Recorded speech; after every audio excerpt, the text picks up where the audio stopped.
Amis lecteurs et amoureux de la sagesse, bonjour, bonsoir. Aujourd'hui, nous continuons notre plongée dans des textes et écrits alchimiques avec ce petit traité, Le Grand Œuvre, ou 12 méditations sur la voie ésotérique de l'absolu, par Émile Jules Griot de Givry, sorti aux éditions traditionnelles. Un très beau petit ouvrage qui en fait regroupe plusieurs méditations et différentes maximes sur la voie alchimique. Alors, Griot de Givry, 1874-1929, est un hermétiste chrétien, occultiste français, qui a été surtout connu dans le milieu maçonnique parce que sous patronage d'une branche de la franc-maçonnerie qui est le rite Memphis-Misraïm, il a effectué énormément de traductions de textes alchimiques, notamment Paracelse, Flamel, Valentin, à une époque où justement Papus était grand maître de la branche Memphis-Misraïm en France. Voilà. Donc cette édition que j'ai est de 1991, c'est une réédition. L'édition originale est de 1907. Alors nous allons plonger dans trois lectures. La première, c'est une introduction que l'auteur appelle Mysterium Magnum. Je vais lire quelques mises en garde et un joli hommage en début d'ouvrage.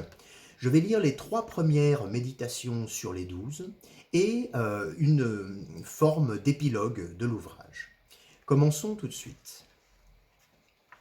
Le Grand Œuvre, Griot de Givry, 12 méditations sur la voie ésotérique de l'absolu.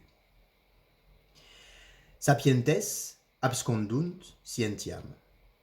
Les sages cachent leur connaissance.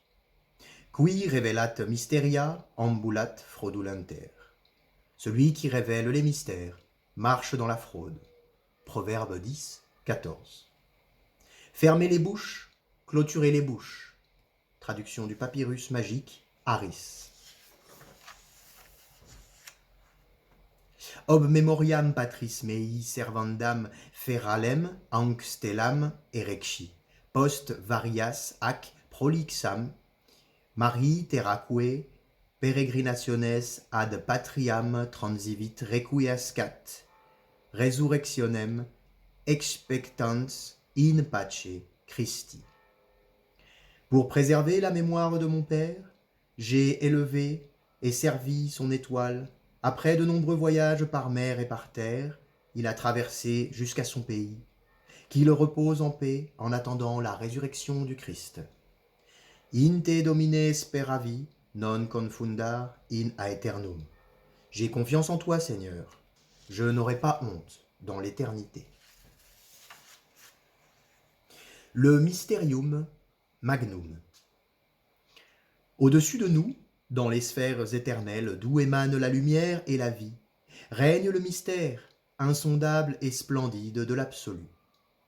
L'absolu enserre notre être comme un involucrum et borne le cercle étroit de nos concepts précis. En toute chose, il a imprimé sa commonéfaction. Ténèbres, inconnues pour ceux qui n'ont pas la science, il n'est qu'un voile qui recouvre la cause première et qui se lève devant les initiés. Heureux celui qui l'aura su déchirer avant l'heure, car la lumière qu'il connaîtra déjà ne l'éblouira pas pour sa vision inattendue. Mais que ceux qui se seront complus dans l'inexistant craignent que, pour eux, le gardien du seuil ne soit obligé de l'écarter lui-même. Alors, à la vue de ce qu'ils n'avaient jamais soupçonné, de ce qu'ils avaient contemné peut-être, ils tomberont anéantis dans les profondeurs du chasme, où, n'ayant plus conscience d'eux-mêmes, ils perdront leur entité et ne se retrouveront plus. Oh, la paucité et la parvité des doctes, en cet instant décisif! Que de regrets d'actes et d'actes non accomplis, de projets non exécutés! Combien, ne pouvant réparer les omissions et les erreurs, devront imparfaits, incomplets, impurs, accepter leur réalisation définitive? Suis-moi donc, mon disciple, dans la voie de l'absolu que je vais t'enseigner. Suis-moi, et je te promets qu'un jour tu ceindras ton front de la couronne de lumière, du diadème d'or des sages, réservé à ceux qui, pendant leur vie, auront accompli l'œuvre qui résume toute œuvre. Beaucoup ont entendu discourir du grand œuvre.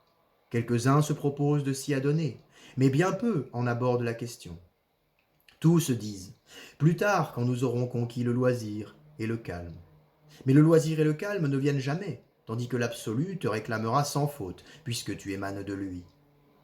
Oh, passer sur cette terre sans avoir déchiffré l'énigme, sans avoir pénétré le secret inexupérable que certains parmi nos aïeux connurent, le pourrais-tu, toi qui as déjà quémandé la sapience auprès de tant d'hommes qui ne la possédaient pas?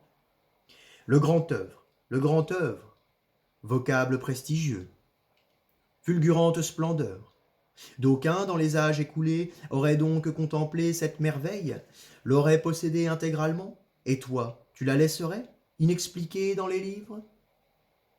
Et dans l'au-delà, doué alors de la plénitude de ta lucidité perceptive, tu verrais la phalange triomphale des sapiens, inondée d'une joie radieuse, éperdue de bonheur et d'allégresse, se délecter de la pierre des philosophes, s'en nourrir pour l'éternité, et tu n'aurais aucune part à ce festin?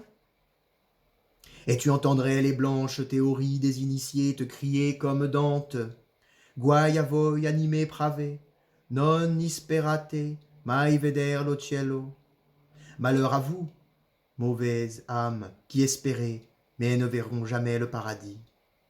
Tandis qu'elles s'éloigneraient pour jamais, triomphantes dans la lumière, et te laisseraient seul, au sein des ténèbres grandissantes, leur diasome sinistre s'étendant autour de toi. Que cette pensée suffise donc à t'inspirer le regret de ta négligence, du magistère des sages. Plût à Dieu qu'il ne soit pas trop tard, et que tu ne te trouves déjà pas trop avancé dans la vie pour entreprendre de le parachever. Car si l'ascèse n'a pas commencé au sortir de l'adolescence, il est douteux que tu puisses parvenir jamais à la perfection. C'est dans ce sens que Nicolas Valois a dit: le printemps avance l'œuvre, et saint Thomas d'Aquin: dans les premiers jours, il importe de se lever de grand matin et de voir si la vigne est en fleurs.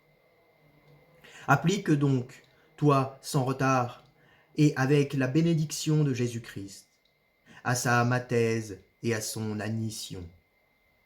C'est, mon disciple, pour te diriger dans cette voie que j'ai entrepris, le Saint-Esprit invoqué, d'écrire les 12 méditations qui vont suivre.